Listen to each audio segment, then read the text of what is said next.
নমস্কার বন্ধুরা, কেমন আছেন সবাই? আশা করি সবাই খুব ভালো আছেন, সুস্থ আছেন, আনন্দে আছেন। আপনাদের সবাইকে আমার চ্যানেলে স্বাগত জানাই।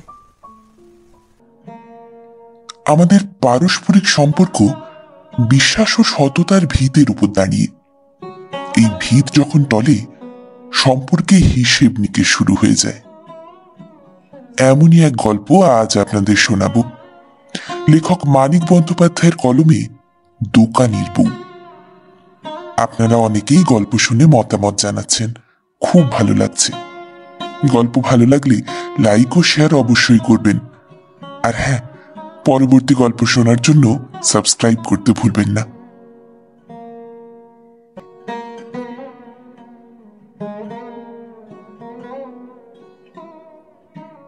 সরলার পায়ে সব সময় মল থাকে। মল বাজাইয়া হাঁটে সরলা, ঝমর ঝমর। চুপি চুপি নিঃশব্দে হাঁটিবার দরকার হইলেও মল সরলা খুলিয়া ফেলে না। উপরের দিকে ঠেলিয়া তুলিয়া শক্ত করিয়া পায়ের মাংস পেশিতে আটকাইয়া দেয়। মল আর বাজে না। প্রথম প্রথম শম্ভু এ খবর রাখিত না। ভাবিত বউ আশেপাশে আসিয়া পৌঁছানোর আগে আসিবে মলের আওয়াজের সংকেত। পিছন হইতে মোটর আসিবার আগে যেমন হর্নের শব্দ আসে। কবার বিপদে পড়িয়া বউয়ের মলের ওপর শম্ভুর নির্ভর টুটিয়া গিয়াছে। ঘোষপাড়ার প্রধানতম পত্রার ধারে একখানা বড় টিনের ঘরের সামনের খানিকটা অংশে বাঁশের মাচার উপর শম্ভুর দোকান। মাটির হাঁড়ি, গামলা, কেরোসিন কাঠের তক্তার চৌকো চৌকো খোপ, ছোট বড় বারকোষ, চটের বস্তা ইত্যাদি আধারে রক্ষিত জিনিসপত্রের মাঝখানে শম্ভুর বসিবার ও পয়সা রাখিবার ছোট চৌকি। হাত ও লোহার হাতা বাড়াইয়া এখানে বসিয়াই শম্ভু অধিকাংশ জিনিসের নাগাল পায়। পিছনে প্রায় এক মানুষ উঁচু 5 সারি কাঠের তাক। সাবু, বার্লি ও দানাদার চিনি রাখিবার জন্য একপাশে কাচ বসানো হলদে রঙের টিন। এলাচ, লবঙ্গ প্রভৃতি দামি মশলার নানা আকারের পাত্র, লণ্ঠনের চিমনি, দেশলাইয়ের প্যাকেট, কাপড় কাচা গায়ে মাখা সাবান, জুতার কালি, লজেন চুষ এবং মুদিখানা ও মণিহারি দোকানের আরো অনেক বিক্রেয় পদার্থের সমাবেশে তাকগুলি ঠাসা। তাকের 3 হাত পিছনে শম্ভুর শয়নঘরের মাটি লেপা চাঁচের বেড়ার দেওয়াল। তাকার এই দেয়ালের সমান্তরাল রক্ষণাবেক্ষণে যে সরু আবছা অন্ধকার গলিটুকুর সৃষ্টি হইয়াছে, শম্ভুর সেটা অন্দরে যাতায়াত করার পথ। সরলা বউ মানুষ, অন্দরেই তার থাকার কথা। কিন্তু সরলা মাঝে মাঝে করে কি, পায়ের মল উপরে ঠেলিয়া দিয়া চুপি চুপি তাকের জিনিসের ফাঁকে চোখ পাতিয়া দাঁড়াইয়া থাকে। স্বামীর দোকানদারি দেখে এবং খদ্দেরের সঙ্গে আলাপ আলোচনা শোনে।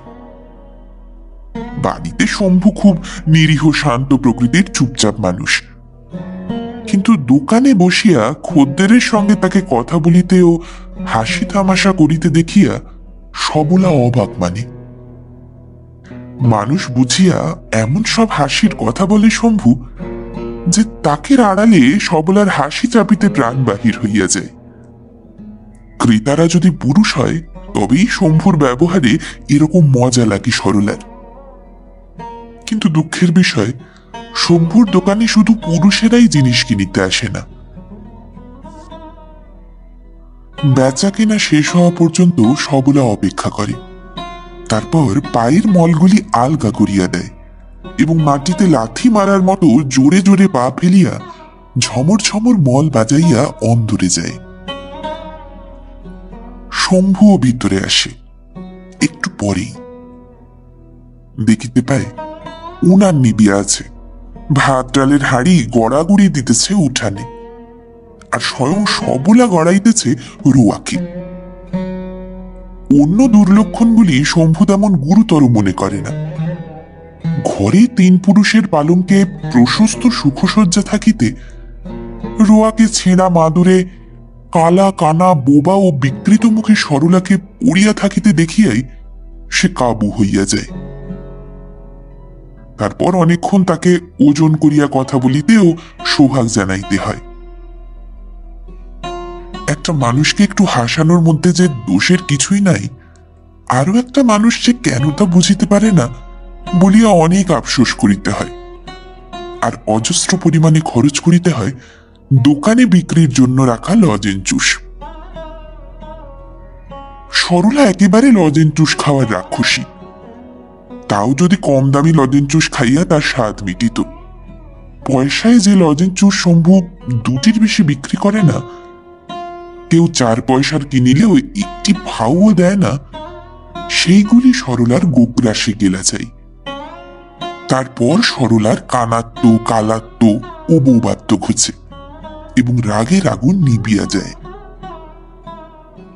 তবে একটা উদাস উদাস অবহেলার ভাব, কথায় কথায় অভিমান করিয়া কাঁদো কাঁদো হওয়া। এ সমস্তের ওষুধ হিসেবে দরকার হয় একখানা শাড়ি, দামি নয়, সাধারণ একখানা শাড়ি, দূরে হইলেই ভালো। 1 বছর মোটে দোকান করিয়াছে শম্ভু। এর মধ্যে এমনই ভাবে এবং এই ধরনের অন্যভাবে সরলা 7খানা শাড়ি আদায় করিয়াছে, সাধারণ কম দামি শাড়ি, দূরে হইলেই ভালো। তবু বছরের শেষাশেষি চৈত্র মাসের কয়েক তারিখে অকারণে শম্ভু তাকে আরো একখানা দূরের শাড়ি কিনিয়া দিল।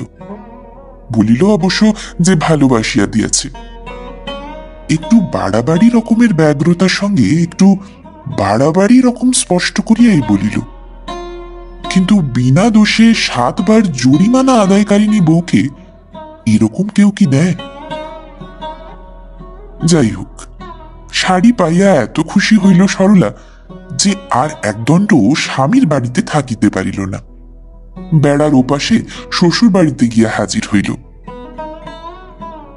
শম্ভুর বাড়িটা আসলে আস্ত একটা বাড়ি নয়, একটা বাড়ির একটা টুকরো অংশ মাত্র, 3 ভাগের 1 ভাগ।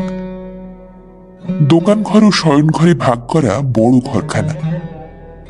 উত্তরের ভিটায় আরো একখানা খুব ছোট ঘর, তার পাশে রান্নার একটি চালা, আর শয়ন ঘরের কোণ হইতে রান্নার চালাটার কোণ পর্যন্ত মোটা শক্ত ডবল চাঁচের বেড়া দিয়ে ভাগ করা 3 কোণা 1 টুকরা উঠান। শম্ভুরা 3 ভাই কিনা, তাই বছরখানিক আগে এইরকম ভাবে পৈতৃক বাড়িটা ভাগ করা হইয়াছে। বেড়ার এপাশে শম্ভুর 1 ভাগ এবং ওপাশে অন্য 2 ভাইয়ের বাকি 2 ভাগ। এপাশে শম্ভু আর সরলা থাকে, ওপাশে একত্র থাকে শম্ভুর দাদা দীননাথ এবং ছোট ভাই বৈদ্যনাথ, তাদের বউ আর ছেলে মেয়ে, শম্ভুর বিধবা মা আর মাসি এবং শম্ভুর 2টি বোন। এভাবে শুধু বউটিকে লইয়া বাড়ির উঠানে বেড়া দিয়া ভিন্ন হওয়ার জন্য শম্ভুকে ভয়ানক স্বার্থপর মনে হইলেও আসল কারণটা কিন্তু তা নয়। 1 বছর আগে শম্ভু ছিল বেকার। সরলার দোকানদার বাবা বিষ্ণুচরণ তখন অবিকল এইরকম ভাবে ভিন্ন হওয়ার শর্তে জামাইকে দোকান করার টাকা দিয়াছিল। সুতরাং বলিতে হয়, স্বামীকে ভেড়া বানাইয়া নয়, বর্তমান সুখ ও স্বাধীনতাটুকু সরলা তার বাপের টাকাতেই কিনিয়াছে। কি সুখ সরলার, কি স্বাধীনতা! বেড়ার ওপাশে যাদের কাছে সে ছিল একটা বেকার লোকের বউ, বেড়ার এপাশে এখন তাদের শোনাইয়া ঝমর ঝমর মল বাজাইয়া হাঁটিতে তার কি গর্ব, কি গৌরব! ওদের টানাটানি সংসারের তুলনায় তার কি সচ্ছলতা! একটু মুখ ভার করিলেই তার দূরে শাড়ি আসে, না করিলেও আসে।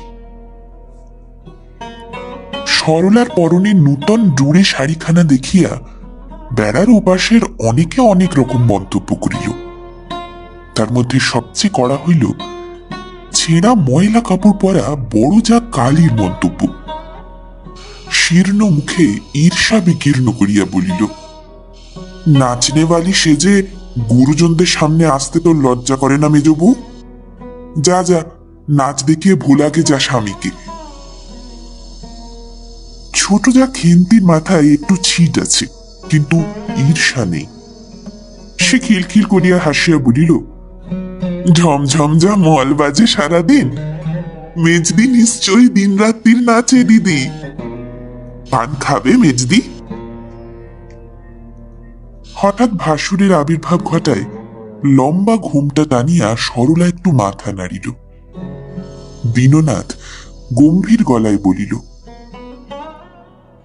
মেজ বউ কেন এসেছে পুঁটি? বিবাহের 3 মাসের মধ্যে স্বামী কর্তৃক পরিত্যক্ত কাঠির মতো সরু পুঁটি বলিল, এমনি এমনি আসবার দরকার বলিয়া দীননাথ সরিয়া গেল। সরলা ঘুমটা খুলিল এবং বৈদ্যনাথ আসিয়া পড়ায় খেন্তি টানিল ঘুমটা। বৈদ্যনাথ একটু রসিক মানুষ। শম্ভু কেবল দোকানে বসিয়া বাছা বাছা খদ্দেরের সঙ্গে রসিকতা করে। বৈদ্যনাথ সময় অসময় মানুষ অমানুষ পাচ্ছে না। সম্ভবত রাত্রে তার রসিকতায় চাপিয়া চাপিয়া হাসিতে হয় বলিয়া খেন্তির মাথায় যখন তখন কারণে অকারণে খিলখিল করিয়া হাসিয়া ওঠার ছিট দেখা দিয়েছে। সে আসিয়াই বলিল, মেজ বৌঠান যে সেজে গুজে, কি সৌভাগ্য, কি সৌভাগ্য! কার মুখ দেখে উঠেছিলাম। ও পুঁটি, দে দে বসতে দে। ছুটে একটা দামি আসন নিয়ে আগে ছিনাদ বাবুর বাড়ি থেকে। এইরকম করে সকলে সরলার সঙ্গে। কেবল শম্ভুর মা বড় ঘরের দাওয়ার কোণে বসিয়া নিঃশব্দে নির্বিকার চিত্তে মালা জপিয়া যায়। সরলা সামনে আসিয়া ঢিপ করিয়া প্রণাম করিলেও চাহিয়া দেখে না। সরলা পায়ে হাত দিতে গেলে শুধু বলে, নূতন কাপড় পরে ছুঁয়ো না বাছা। সরলার দাঁতগুলো একটু বড় বড়। সাধারণত কোনো সময় সেগুলি সম্পূর্ণ ঢাকা পড়ে না। 20 মিনিট শ্বশুর বাড়ি কাটাইয়া বাড়ি ফেরার সময় দেখা গেল তার অধর ও ওষ্ঠে আজ নিবিড় মিলন হইয়াছে। ভিন্ন হওয়ার আগে ওরা সরলাকে ভয়ানক যন্ত্রণা দিত। উঠানে বেড়া উঠার আগে সরলা ছিল ভারী রোগা ও দুর্বল, কাজ করিত বেশি, খাইত কম। বকুনি শুনিয়া শুনিয়া ঝালাপালা কান দুটিতে শম্ভুও কখনো মিষ্টি কথা ঢালিত না। 1 বছর একা থাকিয়া সরলার শরীরটি হইয়াছে নিটুল, মনটি ভরিয়া উঠিয়াছে সুখ ও শান্তিতে। রানীর মতো আছে সরলা। রান্না ছাড়া কোনো কাজই একরকম তাকে করিতে হয় না। পাড়ার একটি দুঃখী বিধবা কাজগুলি করিয়া দিয়া যায়। দোকান করার জন্য তার বাবা যত টাকা শম্ভুকে দিবে বলিয়াছিল সব এখনো দেয় নাই। অল্পে অল্পে দিয়া দোকানের উন্নতি করার সাহায্য করিতেছে। মাসে একবার করিয়া আসিয়া দোকানের মজুত মালপত্র ও বেচা কেনার হিসাব দেখিয়া যায়। প্রত্যেকবার মেয়েকে জিজ্ঞাসা করে, ইতিমধ্যে শম্ভুর পত্নী প্রেমে সাময়িক ভাটাও কখনো পড়িয়াছিল কিনা। বড় সন্দেহপ্রবণ লোকটা, বড় অবিশ্বাসী। নয়তো মেয়ের আহ্লাদে গদগদ ভাব আর ডুরে শাড়ির বহর দেখিবার পরও কথাটা আর জিজ্ঞাসা করিয়া জানিবার চেষ্টা করিত না। দুঃখ যদি সরলার কিছু থাকে সেটা তার এই পরম কল্যাণকর একা থাকিবার দুঃখ। বেড়ার ওধারে অশান্তি ভরা মস্ত সংসারটির কলরব দিন রাত্রি তার কানে আসে। ছোট বড় ঘটনাগুলির ঘটিয়া চলা এ বাড়িতে বসিয়াই সে অনুসরণ করিতে পারে। ছেলে মেয়েগুলি কখনো কাঁদে ক্ষুধায় আর কখনো কাঁদে মার খাইয়া। বড় যা কখনো কারণে অকারণে চেঁচায়, ছোট যা কখনো খিলখিল করিয়া হাসিয়া উঠিয়া ধমক শোনে। ছোট দেবর কখনো কাকে খোঁচা দিয়া ঠাট্টা করে। কবে কে আত্মীয় স্বজন আসে যায়। বেড়ার এক প্রান্ত হইতে অন্য প্রান্ত পর্যন্ত সরলা স্থানে স্থানে কয়েক জোড়া ফুটা করিয়াছে। সরিয়া সরিয়া এই ফুটাগুলিতে চোখ পাতিয়া সে ঘন্টার পর ঘন্টা কাটাইয়া দেয়। ওই আবর্তের মধ্যে কিছুক্ষণ পাক খাইয়া আসিতে বড় ইচ্ছা হয় সরলার।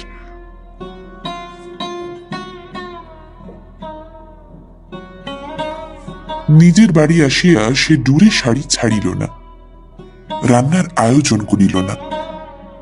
একবার শম্ভুর দোকানদারি দেখিয়া আসিয়া ছটফট করিতে লাগিল। বিকালে তার বাবা আসিবে, বাপের সঙ্গে কিছুদিনের জন্য বাপের বাড়ি চলিয়া যাইবে কিনা তাই ভাবিতে লাগিল সরলা। কত কথা মনে আসে, আলস্যের প্রশ্রয়ে অবাধ্য মনে। শম্ভু বেকার ছিল, তাই আগে সকলে তাকে দিত যন্ত্রণা। ভিন্ন হইয়া আছে বলিয়া এখন সকলে তার সঙ্গে ব্যবহার করে খারাপ। বেড়াটা ভাঙিয়া আবার ভাঙা বাড়ি দুটাকে এক করিয়া দিলে ওরা কি তাকে খাতির করিবে না? তার স্বামী এখন রোজগার করে, ভবিষ্যতে আরো অনেক বেশি করিবে, এই সমস্ত ভাবিয়া। তবে মুশকিল এই, এখন যদি দোকানের আয়ে ওরা ভাগ বসায়, দোকানের উন্নতি হইবে না। এমন একদিন কখনো আসিবে না যেদিন লোহার সিন্ধুকে টাকা রাখিতে হইবে শম্ভুকে। যত দূরে সারি সে আদায় করুক আর লজেন চুষ খাক, দোকানের আয় ব্যয়ের মোটামুটি হিসাব তো সরলা জানে। তিন পুরুষের পালঙ্কে গিয়া সে শুইয়া পড়ে। কতদিন পরে ও বাড়ির সকলের ভয় ভালোবাসা ও সমীহ কিনিবার মতো অবস্থা তার হইবে, হিসাব করিয়া উঠিতে না পারিয়া বড় কষ্ট হয় সরলার। অনেকক্ষণ পরে উঠিয়া গিয়া অভ্যাস মতো সরলা একবার বেড়ার মাঝখানের ফুটায় চোখ পাতিয়া দাঁড়াইল। দেখিল ও বাড়িতে বড় ঘরের দাওয়ায় বসিয়া শম্ভু সকলের সঙ্গে কথা বলিতেছে। মাঝে মাঝে শম্ভুকে সে বেড়ার ওদিকে দেখিতে পায়। এতে সরলা আশ্চর্য হয় না, সে পরের মেয়ে, সে যখন যায় শম্ভুও মাঝে মাঝে যাইবে বই কি। সরলার কাছে বিস্ময়কর মনে হয় শম্ভুর সঙ্গে সকলের ব্যবহার। ভিন্ন হওয়ার জন্য রাগ করা তো দূরে থাক, কেউ যেন একটু বিরক্ত পর্যন্ত হয় নাই শম্ভুর উপর। বেড়া ডিঙানো মাত্র ওপাশের মানুষগুলির সঙ্গে শম্ভু যেন এক হইয়া মিশিয়া যায়, এতটুকু বাধা পায় না। উঠি এক গ্লাস জল আনিয়া দিল শম্ভুকে। সকলের সঙ্গে কি আলোচনা শম্ভু করিতেছে সরলা বুঝিতে পারিল না। মন দিয়া সকলে তার কথা শুনিতে লাগিল, আর খুশি হইয়া কি যেন বলা বলি করিতে লাগিল নিজেদের মধ্যে। শম্ভু উঠিয়া আসিবার পরেও ওদের মধ্যে আলোচনা চলিতে লাগিল। সরলা অবাক হইয়া ভাবিতে লাগিল যে তার স্বামীর যোগ আছে অথচ তার জানা নাই, এমন কি গুরুতর ব্যাপার থাকিতে পারে যে এত পরামর্শ দরকার হয়। জিজ্ঞাসা করিতে শম্ভু বলিল, ও কিছু না, জমি জমা ভাগ বাটোয়ারার কথা হচ্ছিল, আমার ভাগটা বেচে ফেলবো ভাবছি কিনা। কেন বেচবে কেন? শম্ভু মুখ ভার করিয়া বলিল, তুমি জানো না না, কবে থেকে বলছি তেল নুন বেচে লাভ নেই একদম। বাজারে একটা মণিহারি দোকান করব, তাতে টাকা লাগবে না? কোথায় পাবো টাকা জমি না বেচলে? সরলা বলিল, জমির থেকেও আয় তো হচ্ছে, দোকানে বেশি হবে। সরলা চিন্তিত হইয়া বলিল, কবে খুলবে বাজারে দোকান? পয়লা বসে খুলবো ভাবছি, এখন আমার অদেষ্ট। প্রকাণ্ড একটা হাই তুলিয়া মুখের সামনে তুড়ি দিল শম্ভু, মাথা নাড়িল, বাঁকা হইয়া বসিল, বলিল, তোমার বাবা বলেছিল সব শুদ্ধ 600 টাকা দেবে দোকান করতে, দোকান খোলার জন্য 100 দিয়ে বাকি টাকা আটকে দিলে, 1 বছরে আর মোটে 200 দিয়েছে। তারপর এমনি করলে দোকান চালাতে পারে মানুষ, দোকান করতেও একসঙ্গে টাকা চাই।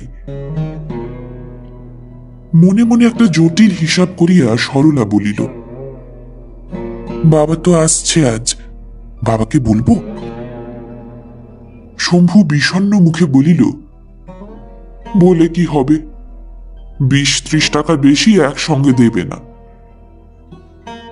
আমি বললে নিশ্চয়ই দেবে, বলিয়া সরলা একগাল হাসিল। তারপর বউকে লজেন চুষ দিল শম্ভু।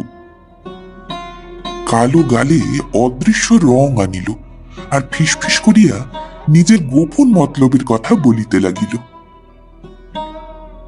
মার হাতে কিছু টাকা আছে শম্ভুর। সব ছেলের চেয়ে শম্ভুকেই তার মা বেশি ভালোবাসে, তা তো জানে সরলা। ওই টাকাটা বাগানোর ফিকিরে আছে শম্ভু, নয়তো এত বেশি ও বাড়িতে যাওয়ার তার কি দরকার। বাজারে মস্ত দোকান খুলিবে শম্ভু। এবার আর দোকানদারি নয়, রীতিমতো ব্যবসাদারি। বাবাকে বাকি টাকাটা একসঙ্গে দিবার কথা বলিতে সরলা যেন না ভুলে। দুর্গা দুর্গা, না, এবেলা রাঁধিবার দরকার নাই, ফলার টলার করিলেই চলিবে। আহা, গরমে সরলার রাঁধিতে কষ্ট হইবে যে। সরলা জানে হিসাব ভুল হইতেছে, বাটখারা লাভের দিকে না ঝুঁকিবারই সম্ভাবনা আছে। তবু স্বামীর সঙ্গে আর বেশি দোকানদারি করা ভালো নয়। বাপের টাকায় স্বামীকে কিনিয়া রাখিয়াছে 1 বছর, এবার তাকে মুক্তি দেওয়াই ভালো, তাতে যা হয় হইবে। একদিন তো নিজেকে কোন রকম রক্ষা কবচ ছাড়াই স্বামীর হাতে সমর্পণ করিতে হইবে তার। তাছাড়া 1 বছর ধরিয়া স্বামী তাকে যেরকম ভালোবাসিয়াছে, সেটা শুধু নিজের মনের খুঁতখুঁতানির জন্য ফাঁকি মনে করা উচিত নয়। অবশ্য পেটে যে সন্তান আসিয়াছে, সেটা জন্মগ্রহণ করা পর্যন্ত অপেক্ষা করিলেই সবচেয়ে ভালো হইত। এতদিন একসঙ্গে বাস করিয়া সরলার কি আর জানিতে বাকি আছে, নিজের ছেলের মুখ দেখিলে শম্ভুর পাকা শক্ত মনটা কিরকম কাঁচা আর নরম হইয়া যাইবে। তবে ছেলেটার জন্মিতে এখনো অনেক দেরি। তার আগে জমি বেচিয়া বাজারে মণিহারি দোকান খুলিয়া বসিলে শম্ভু ভাবিবে সব কীর্তি তার একার, কারো কাছে কৃতজ্ঞ হওয়ার কিছু নাই। আগেকার কথা মনে করিয়া সরলা অবশ্য ভাবিয়া উঠিতে পারে না কৃতজ্ঞতার কতখানি দাম আছে শম্ভুর কাছে। বাজারে মণিহারি দোকান খুলিয়া 2-1 বছরের মধ্যে এমন অবস্থা যদি হয় শম্ভুর যে মাঝখানের বেড়াটা ভাঙিয়া সরলা নির্ভয় এবং সুখে শান্তিতে একরকম বাড়ির কর্ত্রীর মতোই সকলের সঙ্গে বাস করিতে পারে, হয়তো অকৃতজ্ঞ পাষাণের মতো শম্ভু নিজেই তাকে দাবাইয়া রাখিবে। তবু ভবিষ্যতেও সে তার বশে থাকিতে পারে, এরকম একটু সম্ভাবনা যখন দেখা গিয়াছে, এবারে হাল ছাড়িয়া দেখাই ভালো যে কি হয়।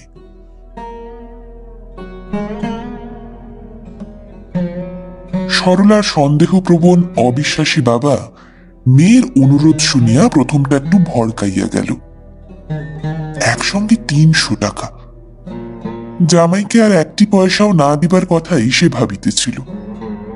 দোকান যেমন চলিতেছে শম্ভুর, তাতে 2জন মানুষের খাইয়া পড়িয়া থাকা চলে, বড় লোকের মতো না হোক গরিবের মতো চলে। জামাইকে বড়লোক করিয়া দিবার ভার তো সে গ্রহণ করে নাই। মোট 600 টাকা অবশ্য সে দিবে বলিয়াছিল।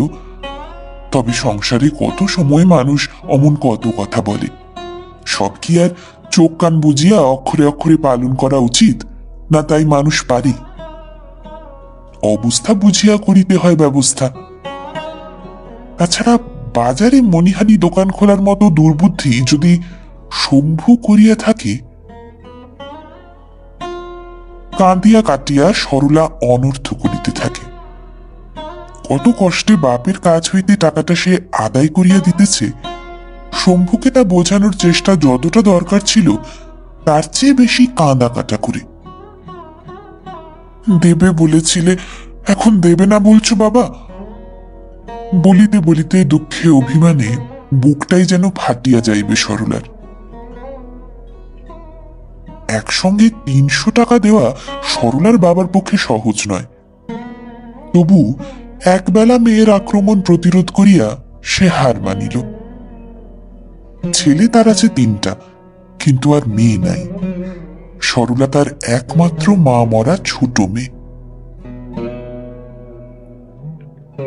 কোথায় দোকান করিবে, কি রকম দোকান খুলিবে, কত টাকার জিনিস রাখিবে দোকানে, আর কত টাকা পুঁজি রাখিবে হাতে, শম্ভুকে এসব অনেক কথা জিজ্ঞাসা করিয়া সরলার বাবা গম্ভীর চিন্তিত মুখে বিদায় হইয়া গেল। সরলা বলিল, দেখলে? শম্ভু যথোচিত ভাবে কৃতজ্ঞতা জানাইল। স্বামীদের যেভাবে স্ত্রীকে কৃতজ্ঞতা জানানো উচিত ঠিক সেভাবে নয়, নম্রভাবে, সবিনয়ে, শ্রদ্ধার সঙ্গে। এই সময় বেড়ার ওপাশে হঠাৎ শোনা গেল ছোট বউ খেন্তির খিলখিল হাসি। বেড়ার ফুটায় সে চোখ পাতিয়াছিল নাকি এতক্ষণ? তাদের আলাপ শুনিতেছিল। রান্নার চালাটার পিছন দিয়া ঘুরিয়া সরলা চোখের নিমেষে ও বাড়িতে গিয়া হাজির হইল। বৈদ্যনাথ, খেন্তি আর বাড়ির কুকুরটা ছাড়া উঠান নির্জন। উঠানের বেড়া আর ধানের মরাইটার মাঝখানে দাঁড়াইয়া রসিক বৈদ্যনাথ স্ত্রীর সঙ্গে রসিকতা করিতেছিল। সবাই কোথায় গেছে লো ছোট বউ? কাছে আসিয়া খেন্তি ফিস ফিস করিয়া বলিল, ঘরে। সেটা সম্ভব। চৈত্রের দুপুরে ঘরের বাহিরে কড়া রোদ আর গরম বাতাস, কিন্তু এদের দুজনের কি ঘর নাই? এখানে এরা কি করিতেছে এ সময়? হাসাহাসি।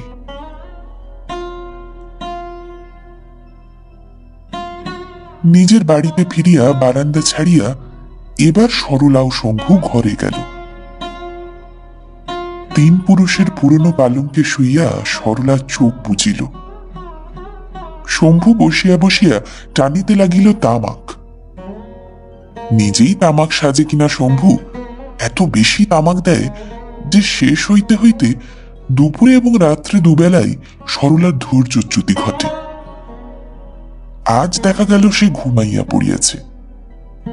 হয় বাপের সঙ্গে সমস্ত সকালবেলাটা লড়াই করিয়া, না হয় বৈদ্যনাথ ও খেন্তিকে ধানের মরায়ের আড়ালে রোদে দাঁড়াইয়া হাসাহাসি করিতে দেখিয়া সরলা বোধ হয় শ্রান্ত হইয়া পড়িয়াছিল। দিন 7 পরে শম্ভু সকালবেলা সরলার বাবার কাছ হইতে টাকা আনিবার জন্য রওনা হইয়া গেল। গেল ও বাড়ি হইয়া। দোকানে নূতন মাল আনা সে কিছুদিন আগেই বন্ধ করিয়াছিল। অনেক জিনিস ফুরাইয়া গিয়াছে, অনেক খদ্দের ফিরিয়া যায়। মনিহারি দোকানে যেসব জিনিস রাখা চলিবে না, চাল ডাল মশলাপাতি, সেসব শেষ হইয়া যাওয়াই ভালো। তাই আজকাল একটা দিনের জন্য দোকানটা সে বন্ধ রাখিতে চায় না। বৈদ্যনাথ আসিয়া দোকানে বসিবে।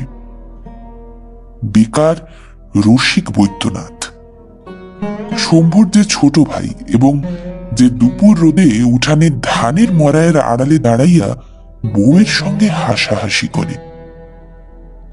শম্ভু একদিন বেকার ছিল, বউও ছিল শম্ভুর।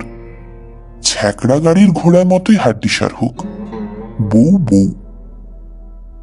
খেন্তি বা এমন কি রূপসী পরীর মতো, ওর মাথায় বরং ছিট আছে।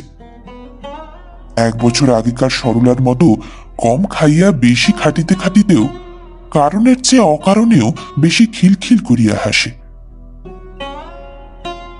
বেকার অবস্থায় একবারও নয়, দোকানদার হওয়ার পর শম্ভুকে কয়েকবার হাসাহাসি করিতে দেখিয়াছে সরলা, কিন্তু সে অন্য একজনের সঙ্গে। তারপর শম্ভু বউকে কিনিয়া দিয়েছে দূরে শাড়ি। অন্য অনেকের সঙ্গেই বৈদ্যনাথ হাসাহাসি করে, খেন্তিকে কিন্তু কখনো কিছু কিনিয়া দেয় না। কি করিয়া দিবে, পয়সা নাই যে। দু ভাইয়ের মধ্যে প্রভেদটা কি আশ্চর্যজনক। নামে নামে পর্যন্ত শুধু নাথের মিল, ওটা বাদ দিলে একজন শম্ভু, অন্যজন বৈদ্য।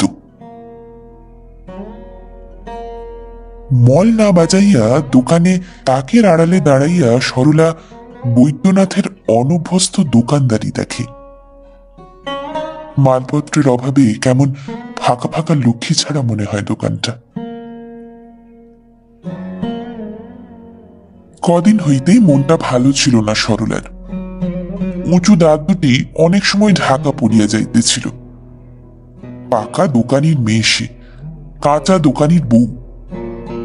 তার কেবল মনে হইতেছিল ভুল হইয়াছে, শুধু লোকসান নয়, একেবারে সে দেউলিয়া হইয়া যাইবে এবার। কিছুদিন হইতে কিরকম যেন হইয়া উঠিয়াছে পারিপার্শ্বিক অবস্থাটা তার, সে বুঝিয়া উঠিতে পারিতেছে না। তবু চোখ কান বুঝিয়া এইসব না বোঝা অবস্থা ও ঘটনাগুলিকে পরিণতির দিকে চলিতে সাহায্য করিতেছে।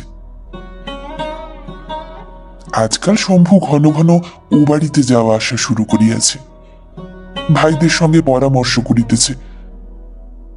সেটা না হয় জমি জমার ভাগ বাটোয়ারার জন্যই হইল, কিন্তু শম্ভুর সঙ্গে ও বাড়ির সকলের ব্যবহার। ও বাড়িতে কি শুধু দেবদেবী বাস করে যে 1 বছর ধরিয়া এমন ভাবে ভিন্ন হইয়া থাকিয়া জমি জমার ভাগ বাটোয়ারা করিতে গেলেও শম্ভুর সঙ্গে ওরা সকলে পরমাত্মীয়ের মতো ব্যবহার করিবে? তাছাড়া এখানকার দোকান তুলিয়া দিয়া বাজারে দোকান খুলিতেছে শম্ভু, সেজন্য ও বাড়িতে একটা উত্তেজনার প্রবাহ আসিবে কেন? ওদের কি আসিয়া যায়? বেড়ার ফুটায় চোখ রাখিয়া সরলা স্পষ্ট বুঝিতে পারে ও বাড়ির বয়স্ক মানুষগুলির কি যেন হইয়াছে। অদূর ভবিষ্যতে বিবাহ উপনয়নের মতো বড় রকম একটা ঘটনা ঘটিবার সম্ভাবনা থাকিলে বাড়ির লোকগুলো যেমন করে, ওরাও করিতেছে অবিকল তেমনি। হইতে পারে শম্ভুর বাজারে দোকান খোলার একই সময়ে ওদের সংসারেও একটা বড় ব্যাপার ঘটিবার উপক্রম হইয়াছে। তবে সেটা যে কি ব্যাপার তা সরলা জানিতে পারিতেছে না কেন। বেড়ার ওপাশে যা ঘটিবে সকলে গোপন না করিলে সরলার কাছে তা তো গোপন থাকার কথা নয়। আর সরলার কাছে সকলে যা গোপন করিবে তার পক্ষে সেটা কি কখনো শুভকর হইতে পারে? শুধু টাকা আদায়ের চেষ্টা করার বদলে বাপের সঙ্গে এসব বিষয়ে পরামর্শ না করার জন্য সরলার দুঃখ হয়। মেয়ে মানুষ সে, এত লোকের ষড়যন্ত্র সে কি সামলাইয়া চলিতে পারে? চক্রান্তটা বুঝিতে পারিলেও বরং আত্মরক্ষার চেষ্টা করিয়া দেখিত, একটা বুদ্ধি খাটানো চলিত। সে যে অন্ধকারে হাত এড়াইয়া মরিতেছে, স্রোতে গা ভাসাইয়া দিয়াছে। সে যে ঠিক করিয়াছে এবার হাল ছাড়িয়া দেওয়াই ভালো। মেয়ে মানুষ সে, বউ মানুষ সে, তার কি উচিত এমন অবস্থার সৃষ্টি করিয়া রাখা যাহাতে তার বিরুদ্ধে সকলকে চুপি চুপি চক্রান্ত করিতে হয়?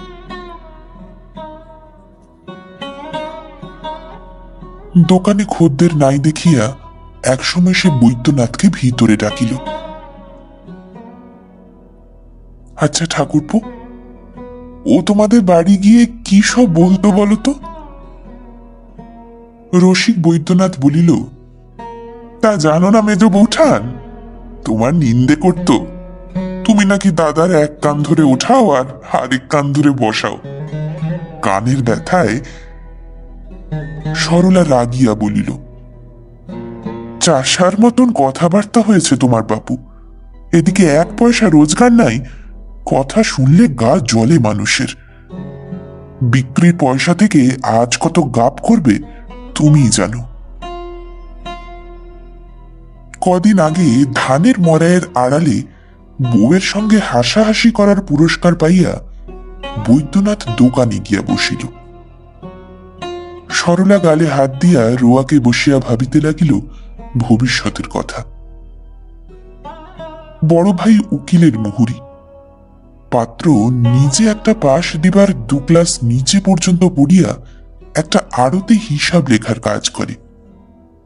এত সব দেখিয়া তার বাবা শম্ভুর সঙ্গে তার বিবাহ দিয়াছিল, তার দাঁত উঁচু কালো মেয়েকে। নাইবা দিত, পাশের গায়ের জগৎ নামে যে লোকটি জমি চাষ করিয়া খায় তার সঙ্গে দিলেই হইত। সে লোকটা এমনি বসে থাকিত সরলার, আর অদৃষ্টে থাকিলে তাহাকে দিয়া আস্তে আস্তে অবস্থার উন্নতি করিয়া এমন দিন হয়তো সে আনিতে পারিত যখন দূরে শাড়িটি পরিয়া মল বাজাইয়া সে ঘুরিয়া বেড়াইত, না করিত সংসারের কাজ, না শুনিত কারোর বকুনি। দোকানদারের দাঁত উঁচু কালো মেয়ের মুখু চাষা স্বামী ভালো। লেখাপড়া শিখিয়া পরের আড়তে যে কাজ করে আর পরের টাকায় দোকানি হয়, তার মতো পাজি বজ্জাত লোক।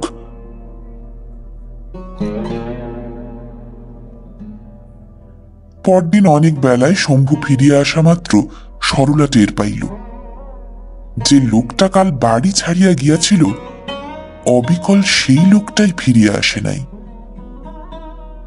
গিয়াছিল দম আটকানো অবস্থায়, ফিরিয়া আসিয়াছে হাঁপ ছাড়িয়া। শম্ভু একবার একটা মামলায় পড়িয়াছিল। রায় প্রকাশের দিন সে যেমন অবস্থায় কোর্টে গিয়াছিল আর সপক্ষে রায় শুনিয়া যেমন অবস্থায় ফিরিয়া আসিয়াছিল, এবার শ্বশুর বাড়ি যাওয়া আসা ঠিক তার সঙ্গে মেলে। টাকা পেলে? সরলা জিজ্ঞাসা করিল। শম্ভু এক গাল হাসিয়া বলিল, হ্যাঁ পেয়েছি। সব? সব। পাখাটা কই, বাতাস করো না একটু। সরলা হাত বাড়াইয়া দেখাইয়া দিল, ওই যে পাখা বেড়ার গায়ে। হ্যাঁ গো, দাদা কিছু বলল না এই টাকার ব্যাপার নিয়ে? বিয়ের সময় তোমাকে 400 টাকা পণ দেওয়া নিয়ে বাবার সঙ্গে যে কাণ্ডটাই বেঁধেছিল দাদার। শম্ভুর মুখের হাসি মিলাইয়া গিয়াছিল। কড়া দৃষ্টিতে চাহিয়া সে বলিল, ঘেমে টেমে এলাম এই রোদে, পাখাটা পর্যন্ত এনে দিতে পারো না তুমি হাতে। অন্য কেউ হলে বাতাস করতো নিজে থেকে, বলতেও হতো না। সরলা হাসিয়া বলিল, ছোট বউ করে, ঠাকুরপো ওকে খুব হাসায় কিনা সেই জন্য। পাখাটা আনিয়া সরলা স্বামীকে বাতাস করিতে লাগিল বটে, বাতাসে শম্ভু কিন্তু ঠান্ডা হইল না। ভিতরে ভিতরে সে যে গরম হইয়াই আছে সেটা বোঝা যাইতে লাগিল তার মুখের ভাবে ও তাকানোর রকমে। সরলা আনমনে বলিতে লাগিল, আহা, আমার মাথার যত চুল তত বছর পরমায়ু হোক ছোট বউয়ের। কেন? কাল রাত্রিরে দুঃস্বপন দেখলাম যে, হাসতে হাসতে ছোট বউটা যেন মরে গেছে বুক ফেটে। আগুন লাগুক আমার পোড়া স্বপন দেখায়। শম্ভু রাগিয়া বলিল, ইয়ার কি জুড়েছ নাকি আমার সঙ্গে? ভালো হবে না বলছি, ঘেমে টেমে এলাম আমি। বকুনি শুনিয়া সরলা অভিমান করিয়া পাখা ফেলিয়া রোয়াকে গিয়া ছেঁড়া মাদুরে শুইয়া পড়িল। কিছুক্ষণ পরে বাহিরে আসিয়া তেল মাখিতে মাখিতে শম্ভু বলিল, রাগ হলো নাকি? রাগবার মতো কি তোমাকে বলেছি শুনি? সরলা জবাব না দেওয়ায় গামছা কাঁধে সে স্নান করিতে চলিয়া গেল পুকুরে। চলন্ত স্বামীকে দেখিতে দেখিতে চৈত্রের রোদে চোখে যেন ধাঁধা লাগিয়া গেল সরলার। দূরে শাড়ি নয়, লজেন জুস নয়, সোহাগ নয়, মিষ্টি কথা নয়, শুধু সে রাগ করিয়াছে নাকি জিজ্ঞাসা করিয়া স্নান করিতে চলিয়া যাওয়া। একদিনে এমন অধঃপতন হইয়াছে শম্ভুর।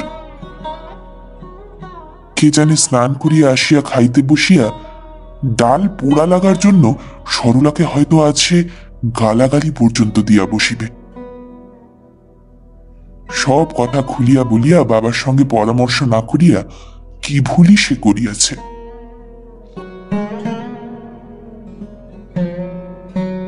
ডাল পোড়া লাগার জন্য শম্ভু কিছু বলিল না, বরং মুখ ভার করিয়া না থাকার জন্য একবার অনুরোধই করিল সরলাকে। সরলা সজল সুরে বলিল, বকলে কেন? শম্ভু বলিল, না বকিনি, ঘেমে টেমে এলাম কিনা। খাওয়ার পর সরলাই আজ তাকে তামাক সাজিয়া দিল, ফু দিয়া তামাক ধরাইয়া দিল না। আয়নার সামনে সে অভিনয় করিয়া দেখিয়াছে যে ফু দিবার সময় বড় বিশ্রী দেখায় তার মুখখানা। শম্ভু নিজেই তামাক ধরাইয়া পরম পরিতৃপ্তির সহিত টানিতে আরম্ভ করিল। সরলা বলিল, ঠাকুর পূজা বিক্রি সিক্রি করেছে, হিসাব নিও। শম্ভু বলিল, নেব। সরলা বলিল, রাখালবাবুর বাড়ি আধমন চাল নিয়েছে, ছিনা তুকিলের বাড়ি 250 মুগের ডাল, 2.5 পু মিছরি আর গায়ে মাখা একটা সাবান। তাছাড়া খুচরো জিনিস অনেক বিক্রি হয়েছে। ভাড়ে করে ঠাকুরপো অনেকটা তেল বাড়ি নিয়ে গেছে কাল, আর আজ নিয়ে গেছে কতগুলো ল্যাবেন চুষ, আর কিসের যেন একটা কৌটো, অত নাম টাম জানি না বাপু, আমি জিজ্ঞেস করো। শম্ভু বলিল, আচ্ছা আচ্ছা, সে হবে ক্ষণ। তারপর এক সময় সে ঘুমাইয়া পড়িল। সরলা একবার ও বাড়িতে গেল। কেহ তাহাকে আসিতেও বলে না, বসিতেও বলে না, তবে এতদিনে এটা তার সহ্য হইয়া গিয়াছে। বড় যা কালি শুইয়া আছে, খেন্তি সেলাই করিতেছে কাঁথা। বৈদ্যনাথ ঘুমে অচেতন। শাশুড়ি উবু হইয়া বসিয়া মালা জপিয়া চলিয়াছে। কাছে চুপচাপ বসিয়া আছে পুঁটি। ভাসুর এ সময় কাজে যায়। নামমাত্র ঘুমটা দিয়া অনেকটা স্বাধীনভাবেই সরলা খানিক্ষণ এ ঘরে খানিক্ষণ ও ঘরে বেড়াইয়া ফিরিয়া আসিল। খেন্তির কাছেই সে বসিল বেশিক্ষণ। ফিস ফিস করিয়া আবল তাবল কতগুলি কথা বলিল খেন্তি। একবার খিলখিল করিয়া হাসিল। আসল কথা একটিও আদায় করা গেল না তার কাছে।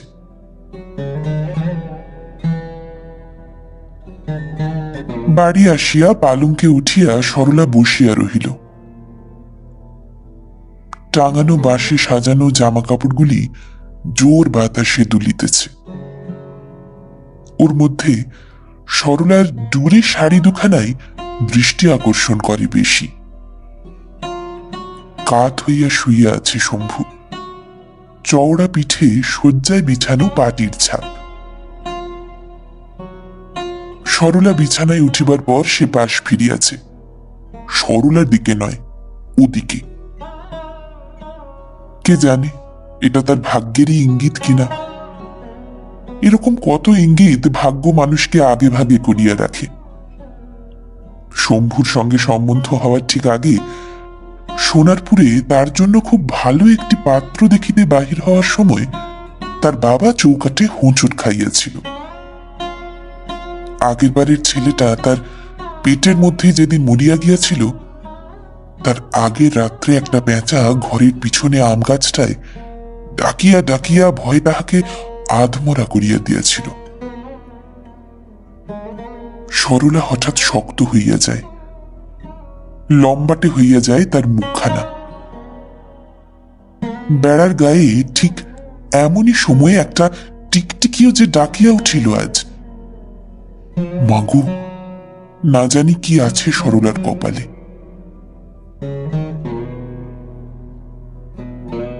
বিকালে ঘুম ভাঙিয়া মুখ হাত ধুইয়া আগের বারের সাজা তামাক টানার সুখটা মনে করিয়া শম্ভু বলিল, দাও না, এক ছিলিম তামাক সেজে দাও না। সরলা বলিল, তুমি সেজে নাও। শম্ভু গভীর উদারতা বোধ করিতেছিল। জেলখানার কয়েদি যেন নিজের বাড়িতে 3 পুরুষের পুরনো পালঙ্কে প্রথম ঘুম দিয়া উঠিয়াছে। নিজেই তামাক সাজিয়া সে গিয়া দোকান খুলিল। কাঠের ছোট চৌকিটিতে বসিয়া তামাক টানিতে লাগিল। পাড়ার দুঃখী মেয়েটি আসিয়া বাসন মাজিয়া রান্নাঘর লেপিয়া জল তুলিয়া দিয়া গেল। ও বাড়ির দুপুরের স্তব্ধতা ধীরে ধীরে ঘুচিয়া যাইতে লাগিল। বেলা পড়িয়া গেল, সন্ধ্যা হইয়া আসিল। সরলা গা ধুইল না, রান্নার আয়োজন করিল না। খানিক্ষণ ছটফট করিতে লাগিল অন্দরে, আর খানিক্ষণ ফাঁকে চোখ রাখিয়া দাঁড়াইয়া থাকিতে লাগিল দোকানে তাকের আড়ালে। সন্ধ্যার পর দীননাথ কাজ হইতে ফিরিয়া বাড়ি ঢোকার আগে আসিল শম্ভুর দোকানে। উপস্থিত খদ্দেরটি চলিয়া গেলে জিজ্ঞাসা করিল, টাকা পেয়েছিস? হ্যাঁ, বাড়ি যান, আমি যাচ্ছি। এখানেই বসি না, বসে কথাবার্তা কই। না না, এখানে নয়, আড়ালে দাঁড়িয়ে চুপি চুপি সব শোনে। দীননাথ এ বগলে নথিপত্র ও বগলে চালান করিয়া দিয়া বলিল, বাড়িতে ছেলেপিলেগুলো বড্ড জ্বালায়। বৌমা এলে মলের আওয়াজে। সরলার মল যে সবসময় বাজে না এ কথা বুঝাইয়া বলিতে সে যে কেমন লোকের মেয়ে এই বিষয়ে একটা মন্তব্য করিয়া দীননাথ বাড়ি গেল। খানিক পরে দোকান বন্ধ করিয়া আলো নিবাইয়া শম্ভু গেল অন্দরে। ত্রিকোণ উঠানের এক কোণে 1 বছর আগে সরলার স্বহস্তে রোপিত তুলসী গাছটার তলায় শুধু একটা প্রদীপ জ্বলিতেছে নিবু নিবু অবস্থায়, আর কোথাও আলো নাই। বেড়া ডিঙাইয়া ও বাড়ির আলো খানিকটা শোবার ঘরের চালে আসিয়া পড়িয়াছে।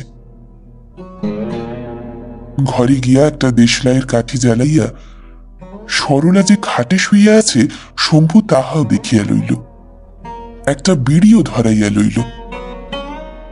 তারপর সরলাকে একবার ডাকিয়া সাড়া না পাইয়া নিশ্চিন্ত মনে চলিয়া গেল ও বাড়িতে। তখন উঠিয়া বসিল সরলা। এ বাড়িতে 1 বছর রানীর মতো যে মল বাজাইয়া সে হাঁটিয়া বেড়াইয়াছে, আজ প্রথম সেই মলগুলি খুলিয়া ফেলিল। এমন হালকা মনে হইতে লাগিল পা দুটিকে সরলার। লঘু পদে সে নামিয়া গেল উঠানে। বেড়ার ফুটায় চোখ দিয়া বুঝিতে পারিল ও বাড়ির একমাত্র কালি পড়া লণ্ঠনটি জ্বলিতেছে বড় ঘরে, এবং ও ঘরেই আসর বসিয়াছে 3 ভাইয়ের। দরজার কাছে বসিয়া আছে কালী, আর ভিতরে তার শাশুড়ির শরীরটা রহিয়াছে আড়ালে। শুধু দেখা যাইতেছে মালা জপরত হাত। রান্নার চালাটার পিছন দিয়া ঘুরিয়াই বেড়ার ওপাশে ও বাড়ির উঠানের একটা প্রান্ত পাওয়া যায়। সরলা সেদিকে গেল না, একেবারে নামিয়া গেল ও বাড়ির রান্নাঘর ও তার লাগাও খেন্তির ঘরের পিছনে ঝোপঝাড়ের মধ্যে। কি অন্ধকার চারিদিক! ভয়ে সরলার বুক ঢিপঢিপ করিতেছিল। ছিটাল পার হওয়ার সময়ে পায়ে একটা মাছের কাঁটা ফুটিল, কিন্তু কি করিবে সরলা? ভয় করা আর মাছের কাঁটা ফোটাকে গ্রাহ্য করিলে তার চলিবে কেন? একা মেয়ে মানুষ সে, এতগুলো লোক তার বিরুদ্ধে ষড়যন্ত্র জড়িয়েছে, রচনা করিতেছে ফাঁদ। কিসের ভয় এখন? কিসের কাঁটা ফোটা? আর যা হয় হোক, অন্ধকারে এভাবে বনে জঙ্গলে আর ছিটালে হাঁটার জন্য কিছু যেন তার নাগাল না পায়। পেটের ছেলেটা এবারও যেন তার মরিয়া না যায় জন্ম নেওয়ার আগে। এলো চুলে সে ঘরের বাহির হয় নাই। একটি চুল ছিঁড়িয়া ফেলিয়া বাঁ হাতের কুড়ে আঙুলের নখে কামড় দিয়া তবে উঠানে নামিয়াছে। এই যা ভরসা সরলার। বড় ঘরের পিছনে কয়েকটা কলা গাছ আছে। ঘরের দুটো জানালাও আছে এদিকে। উঁচু ভিটার ঘর, জানালাগুলিও বেড়ার অনেক উঁচুতে। এত কষ্টে এখানে আসিয়া জানালার নাগাল না পাইয়া সরলার কান্না আসিতে লাগিল। তবে জানালার পাশে পাতা চৌকিতেই বোধহয় 3 ভাই বসিয়াছে। ওদের কথাগুলি বেশ শোনা যায়, শুধু বোঝা যায় না পুঁটি, কালী, শাশুড়ি ওদের মন্তব্য। কান্না এবং ঘরের ভিতরের দৃশ্যটা দেখিবার প্রবল ইচ্ছা দমন করিয়া সরলা কান পাতিয়া শুনিতে লাগিল। শম্ভুর গলা। কবার তো বললাম, এই সোজা হিসেবটা তোর মাথায় ঢোকে না বুদ্ধি? আমার দোকানে যা মনিহারি জিনিস আছে তার দাম 100-র বেশি হবে। ধরলাম 100।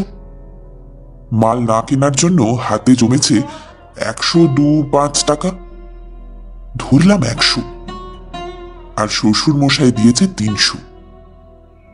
এই হলো 500 আমার ভাগ।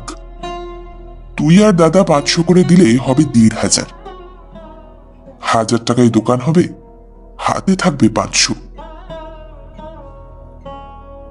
হাসি চাপিতে ঘেন্টির মুখের কাপড় গোজার আওয়াজ। দীননাথের গলা।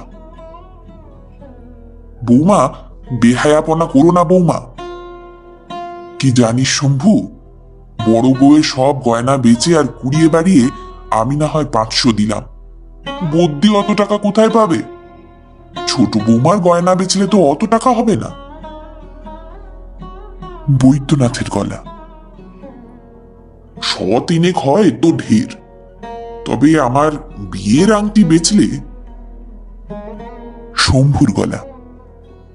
থাম বাপু, তুই সব সময় খালি ফাজলামি তোর। দীননাথের গলা। যেমন স্বভাব হয়েছে তোর তেমনই স্বভাব হয়েছে ছোট বৌমার। শম্ভুর গলা। যাক যাক, কাজের কথা হোক। বুদ্ধি তবে 250 দিক। লাভের আমরা যা ভাগ পাবো ও পাবে তার অর্ধেক। ভাগাভাগির কথা বলছি এই জন্যে, আগে থেকে এসব কথা ঠিক করে না রাখলে পরে আবার হয়তো গোল বাঁধবে। যে যত দেবে তার তত ভাগ, ব্যাস, সোজা কথা। সব গন্ডগোল মিটে গেল। একটু স্তব্ধতা, তারপর দীননাথের গলা। তবে আমিও একটা স্পষ্ট কথা বলি তোকে শম্ভু, তুই যে 500 টাকা দিবি। শম্ভুর গলা। 500 নগদ নয়, 100 টাকার জিনিস 400 নগদ। দীননাথের গলা। বেশ, 400ই আমাদের একবার তুই দেখা। গয়না গাঁটি বেঁচে ফেলবার পরে শেষে যে তুই বলবি।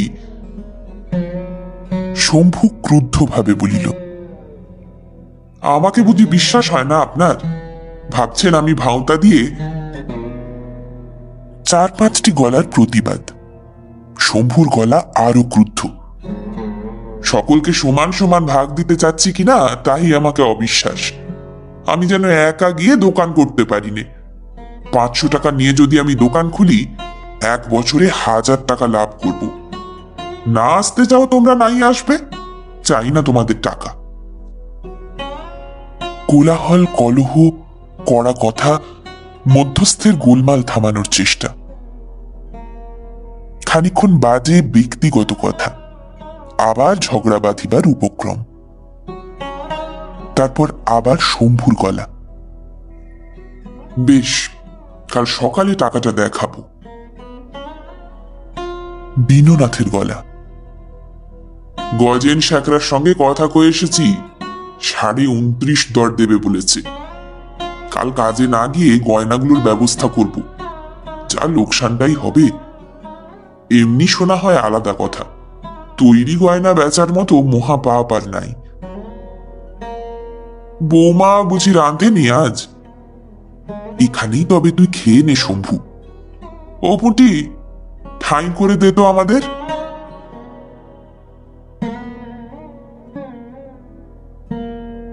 বাক্সে টাকাগুলি রাখিয়াছিল শম্ভু। কোথায় যে গেল সে টাকা? টাকার শোকে এবং ও বাড়ির সকলের কাছে লজ্জায় শম্ভু পাগলের মতো চুল ছিঁড়িতে লাগিল। সরলা সান্ত্বনা দিয়া বলিতে লাগিল, কি আর করবে বলো, অদেষ্টের ওপরে তো আর হাত নেই মানুষের। আমি ঘুমোচ্ছি, ঘরের দরজা খোলা, আর তুমি ও বাড়িতে গিয়ে বসে রইলে রাত 10টা পর্যন্ত। আর ওই তো বাস্ক, শাবলের এক চারেই হয়তো ভেঙে গেছে।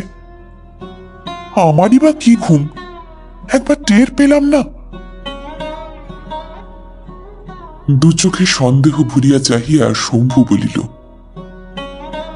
টের পেয়েছ কি না পেয়েছ?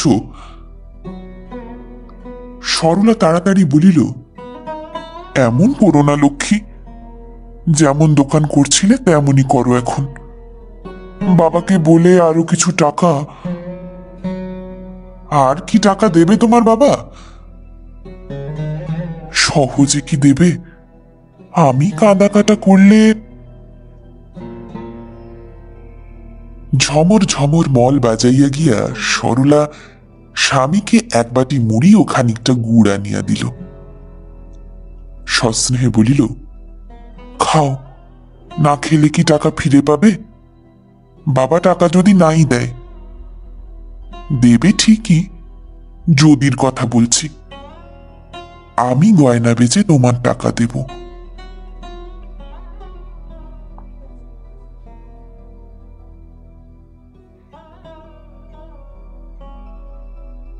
আপনারা শুনছিলেন লেখক মানিক বন্দ্যোপাধ্যায়ের গল্প দোকানির বউ। গল্পটি আপনাদের কেমন লাগলো, বা আমার গল্প পাঠ আপনাদের কেমন লাগলো, কমেন্ট সেকশনে অবশ্যই লিখে জানান। যদি আমার গল্প পাঠ আপনাদের ভালো লেগে থাকে তাহলে আশা করব লাইক শেয়ার অবশ্যই করবেন। আর এই ধরনের সুন্দর সুন্দর কাহিনী আরো শুনবার জন্য আমার চ্যানেলটিকে সাবস্ক্রাইব করতে ভুলবেন না কিন্তু। তবে আজ এই পর্যন্ত, আমি খুব তাড়াতাড়ি আবারও অন্য কোনো কাহিনী নিয়ে আপনাদের কাছে চলে আসছি। সবাই খুব ভালো থাকবেন, সুস্থ থাকবেন, আনন্দে থাকবেন। নমস্কার।